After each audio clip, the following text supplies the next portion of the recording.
In previous episodes of the Discovering Israel series, we have looked at and discussed archaeological, historical, architectural and cultural sites and points of interest in this Mediterranean country. We have also observed some of the civil, social, cultural and even military events that frame and spice up life in Israel. Quite a few episodes are devoted to the local wildlife because I love to film animals in their natural habitats and have been doing so longer than some of our viewers have been roaming the earth. Another reason is that Israel's wildlife is extremely rich and easily accessible for filming. It has to be understood that Israel is relatively small, ranking 148th out of 193 countries, ranked from largest to smallest. Even smaller are some of the island states. As for biodiversity, the country ranks 90th out of 239, apparently because this list includes areas that are not recognized as states. The difference between these indices means that the diversity of wildlife is particularly high. The number of species per unit area increases even more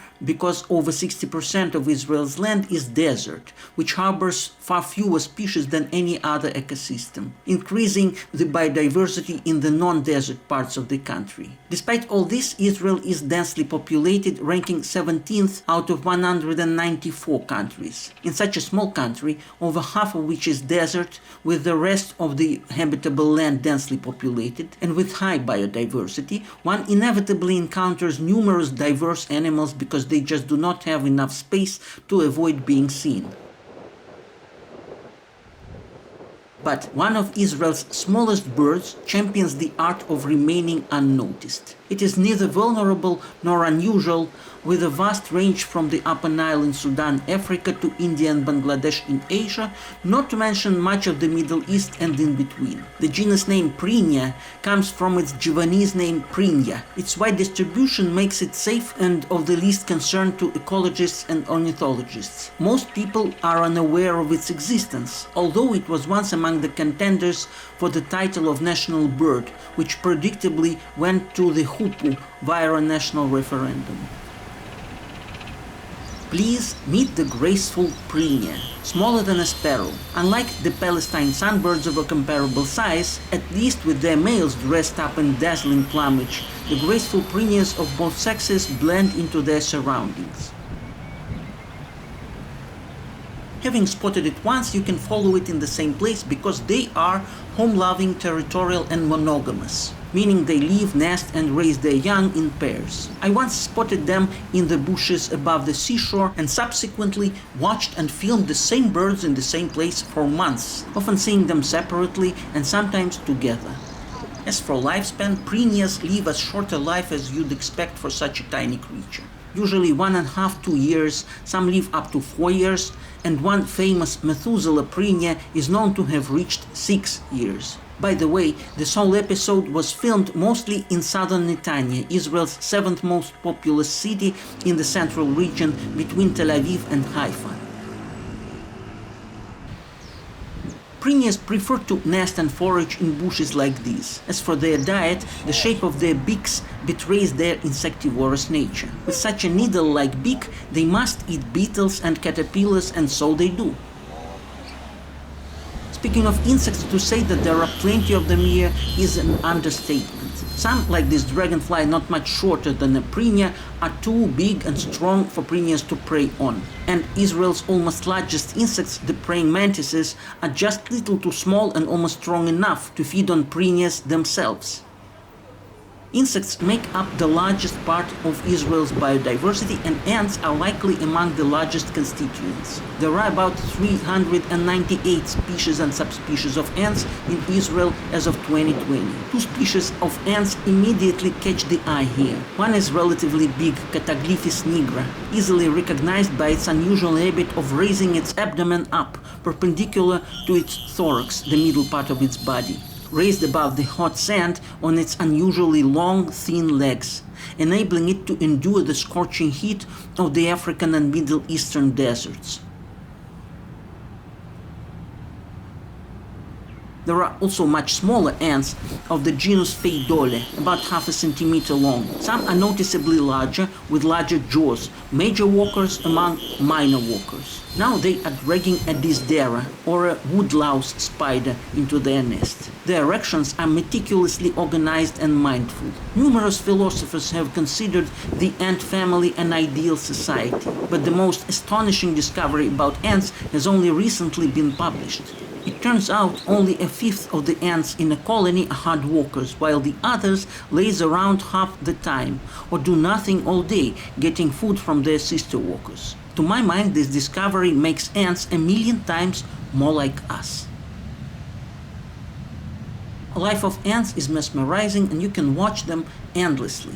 But Prinias do not seem to care. They usually hang out among branches of bushes and rarely come down to the ground. I think these grasshoppers are more likely to once become Prinia's snack. They belong to one of about 100 species of grasshoppers found in Israel. By the way, some species of locusts are kosher. The abundance of animals in a densely populated country leads to the progressive synanthropization. Animals adapt to humans, each species at its own pace. After sunset, in this very place you have a good chance of seeing a European red fox, or more precisely a Palestinian fox, a subspecies adapted to hot deserts, with a slimmer body, longer legs and much larger ears than those of northern foxes. Along with mongooses and hedgehogs, foxes enjoy the cat food that Israelis scatter almost everywhere. We talked about what this does to wild species in the video How Israeli Animals Learn to Live Among People. Perhaps the quickest to adapt to life among humans are the invasive species, which often reach new places carried by humans. But graceful Prinias are native to the land.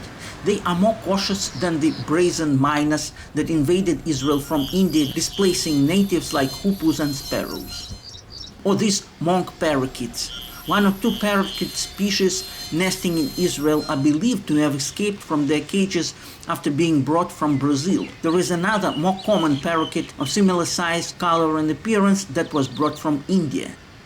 Compared to all these foreign invaders who can almost ignore humans, the Prinias are shy and unassuming, reminding us in some ways of the Samaritans and other ancient cultures of Israel, the native Israelis versus the recent immigrants.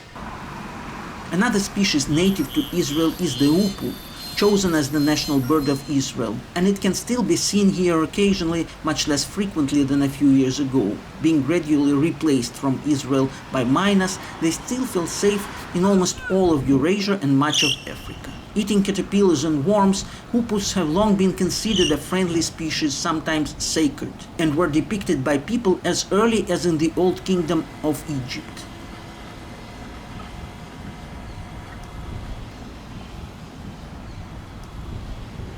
Israel is a place of unexpected encounters, and this bird is as unexpected as it gets. It's a willow warbler, familiar to bird watchers in most of northern Eurasia. In Israel, they are the non-breeding migrants, stopping here on their way to and from winter resorts in Africa. They are totally unexpected here so early in autumn, especially since many migratory birds discontinued their winter migrations altogether to stay home, a move often linked to global warming.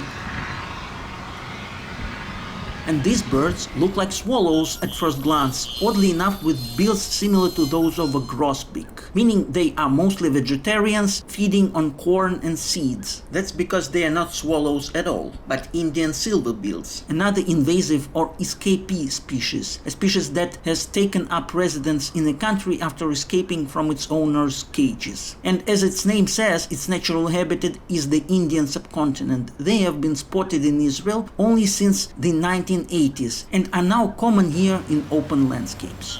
Down on the ground you might see one of the most common native lizards, known internationally as the stallion agama and locally as hardun. You can find them almost everywhere. Although it is one of over 90 reptile species inhabiting Israel, it is almost certainly the most visible. Stallions, along with a few geckos, which are less visible because they are nocturnal, and chameleons, known as masters of disguise, are common in cities and small towns. They change color to blend into their surroundings or to attract a mate, much like chameleons, which are most known for this ability. They are not as powerful color shifters raptors as chameleons. They probably change color more slowly over a narrower range of colors, but they do it too.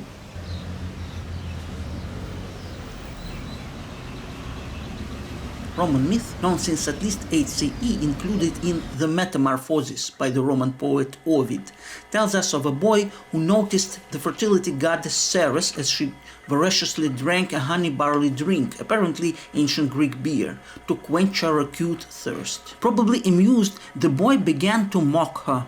Angered, Ceres, one of the most powerful goddesses, splashed the rest of the drink onto the boy, momentarily turning him into a lizard with spots where the liquid touched his skin. The story teaches us an important lesson. Never anger thirsty goddesses when they drink beer, ever. Another common inhabitant here is the kestrel, which can often be seen here soaring on the wind for long periods of time. Kestrel is one of the most common falcons found across much of Eurasia and Africa, and is also one of the most synanthropic, meaning it often nests in towns and cities, most likely because it has an easier time finding nesting sites there than larger raptors like eagles. Raptors indicate the health of the ecosystem that can support them, especially since, unlike foxes, mongooses and hedgehogs, kestrels definitely do not eat cat food. Israel's biodiversity is a unique feature of the country, often hidden behind its political and social problems. The birds and animals we just saw appear in a place that is not at all an ideal place for observing wildlife. Like any other city, Netanya has its own peculiarities. It is probably the safest city in Israel, rarely suffering from rocket attacks or acts of terror. A favorite place for beach lovers. However, compared to other places in the country, it's not particularly rich in natural gifts and wildlife. Its seabed is almost empty except for jellyfish swimming in the water in their season.